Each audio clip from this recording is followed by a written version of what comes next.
Hey everyone, so we did one of these before looking at the best team comps for Teamfight Tactics, and it's massively changed now since then. So let's go over the top 5 or the new top 5 comps that you can play for ranked and how to use them all properly. So first up, our best comp really in the game right now is ninjas and elementalists, and you're probably seeing this pretty much every single game because it is just that good. You're going to be using Akali and Zed as your carries with Ken and Riddy as the backup. Kennen now is actually very strong and probably one of the best elementalists, even though that sounds kind of weird. You got really high damage output in this, and you have a good mix of damage, AD and magic, and you also use your golem to tank, so you don't really have to worry about your front line. You can run this pretty much every single game. It is not reliant on your start that much at all. It's more reliant on what you find mid-game. The thing is, it actually isn't that hard to build this comp or to find it really. It only requires one epic, which is Akali. You can have a pretty good start to the game with your assassins and with Zed anyway. If you're going to run a Pike, for example, and throw in a Zed there, it's actually pretty strong early game. You're going to be using two of the strongest items in this build at the moment with a Zeke stack and also a Locket stack. So these are really good on assassins because they work in a line now. Basically, you line everything up at the back row. It gives them all a really good start to combat with being extra tanky with the shield and also more attack speed to get the first ults off even quicker. The thing is, this is very hard to beat late game, like super hard to beat late game, and you can start running this even with 1-star champions. You don't even need to upgrade them to 2-star for it to start to work. Your final comp is going to include Pike in here as well for the 3 assassin bonus, so you're going to be ending up running 4 ninjas, 3 assassins, and 3 elementalists. Last time I made this video quite short because I didn't really go into it too much, but today I'm going to try and make it a little bit longer and a little bit more in depth, so please let me know what you think. So for your early game, it doesn't really matter that much. You can actually like pull this out kind of mid game from nowhere and it still works out, but the best thing you can do really and the easiest is go Pike and Zed. They're both very strong units anyway. They can both carry on their own, and then you can throw in the Kha'Zix as well for the early assassin bonus and maybe even Void. Normally it's best to just have like a few tanks with this as well, so like Brawlers for example are really easy to buy and they health stack as well.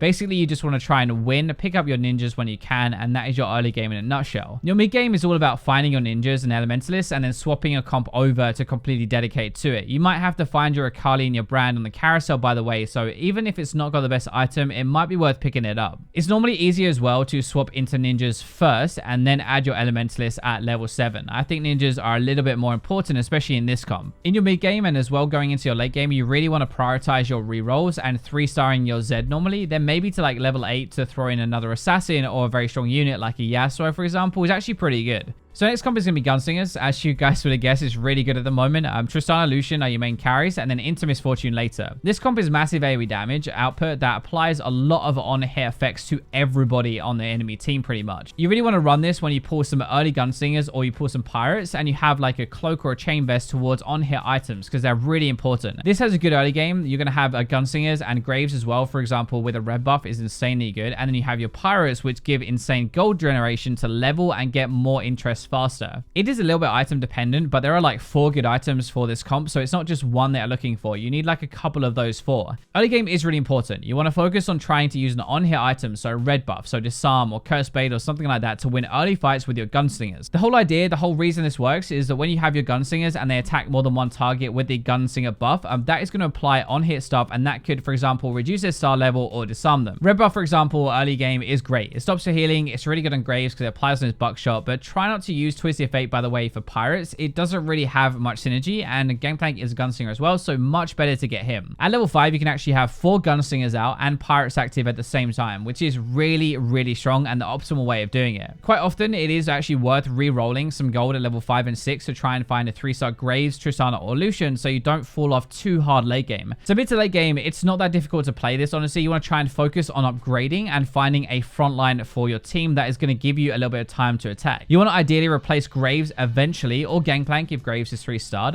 with Misfortune later, who is kind of adding your late game AoE threat. It's also really good because if you have some AP items lying around and you're not really using them on anybody else, which you're not going to, then you throw them on Misfortune to carry late game fights. So you have like your main AD threats and also some AP.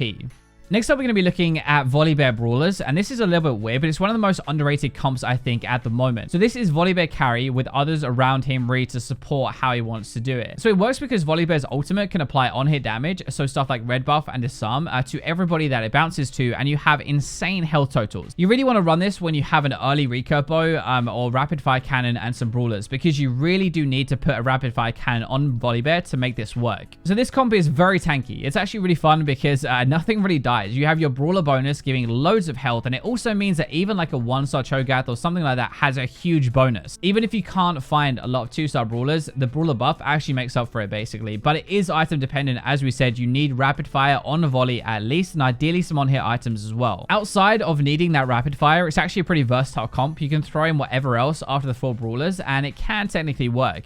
It's not very contested either. Most people don't buy them that often, and they kind of see it as a dump of gold. So it's pretty easy to get. The final comp is going to be around VOLIBEAR as the carry, and then having like Rek'Sai, Cho'Gath, and Blitz normally. But you can have the Warwick as well if you want to, if it's 3-star especially. Then it's up to you, but Glacials are really good because VOLIBEAR then stuns more as well. So you can actually run Elementalists with this for a very tanky team and some more damage. You can also run Demons with this though, if you can make VOLIBEAR a demon with a spatula and a tear. He'll AoE mana burn, and it's really insane. It's also really fun, but it's really hard to run it. Early game is pretty good because you just want to try and find like Warwick, for example, and then Rek'Sai or Blitzcrank at the start to use the health straight away and eventually find a Cho'Gath. You just want some damage around them, so like Nidalee works pretty well early game with the wild buff, and you can even rapid fire cannon her and swap that to VOLIBEAR later, but anything can be pretty good. Mid game, you really want to be looking for your 4 brawlers and then really close to like 2-starring at least most of them, and then you want to try and get level 7 and throw in your Elementalist. After that, you should be fine for a while, and then you really want to re-roll to try and find your 3-star VOLIBEAR more than anything else really. That is your priority, and obviously try and keep some interest as well. Next up, we have one of my favorite comps actually, because the burst is unreal and it's so satisfying to watch. So we're going to look at Demon Sorcerers. This is a variation on the Sorcerer build anyway, where you're using Varus for the burst damage with mages around him. You have huge AoE damage, and it's almost impossible to stop it as well, unless they have a Dragon's Claw, and sometimes that's not even going to be enough. If you pull an early Varus and you have a few rods or a few mana items, this can be a really good comp to go for. It isn't going to be as good as it used to be, just because Akali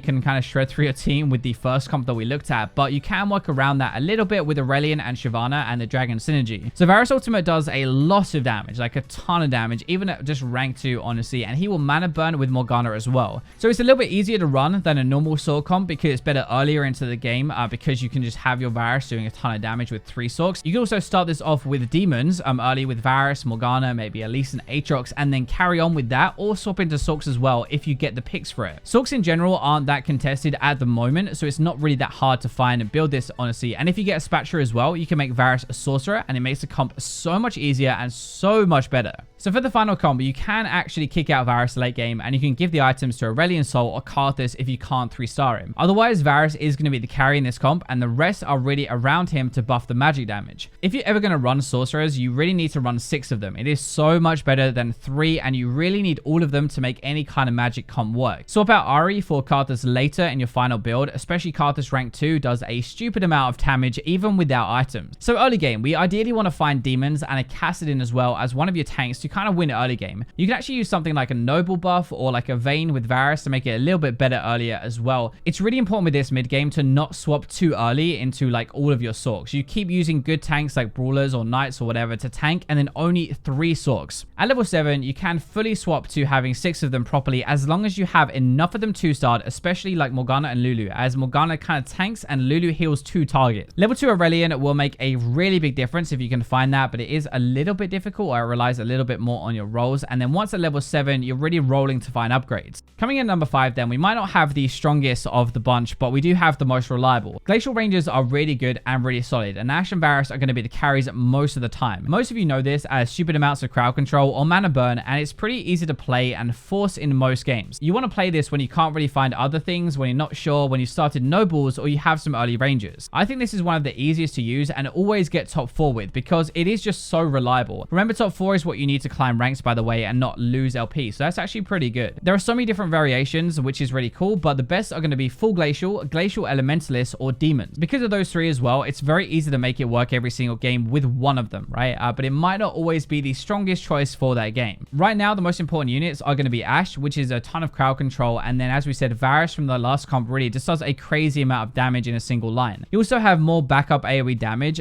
good tanks, and a lot of stuns with this as well if you run the elementalist version, but it's very easy to move into this from any kind of early game comp. The most important part about this is finding your 4 rangers. That is so key because it's a 65% chance to double your attack speed instead of just 25%. If you get a spatula early, you can make a frozen mallet, and then you can actually turn your Vayne or Kindred into a glacial, and you can quite easily run the full 6 with perma stun. That is actually insanely good, but it's a lot harder to run. So it is easier to start with that and then kind of run like into Glacial Elementalist. Normally, the way you do this is you play Glacials like normal, and then you swap into Elementalist when you find them all at level 7 or at level 8. I personally really like this variation of it because it gives you the mana burn, it gives you the stun as well, and it gives you a pretty good front line. Early game, I think this is the easiest comp to play as well because you can go nobles or you can go knights. You don't need much setup except trying to pick up a Vayne at least. You can run demons to start with as well with the Varus, so you could actually throw in like an Elise or a Morgana or something like that and use the mana burn to win some early fights. Ideally, you want AP items on Varus, by the way, so same as last time, like Deathcap, for example, Archangels is really good, and then attack speed and mana on Ashe.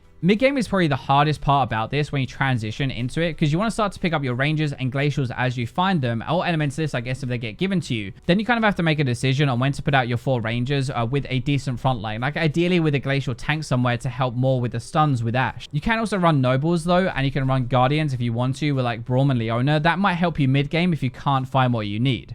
So those are going to be the top 5 comps at the moment in TFT in ranked. There are others that are pretty good right now, like Demon, Aatrox Carry, and stuff like that. But these are going to be probably the most like 5 reliable that will actually get you top 4 every single game. Hopefully you enjoyed. Let me know your favorite comp down below. Thank you guys for watching until the very end. And for now, I will leave you with Roblox.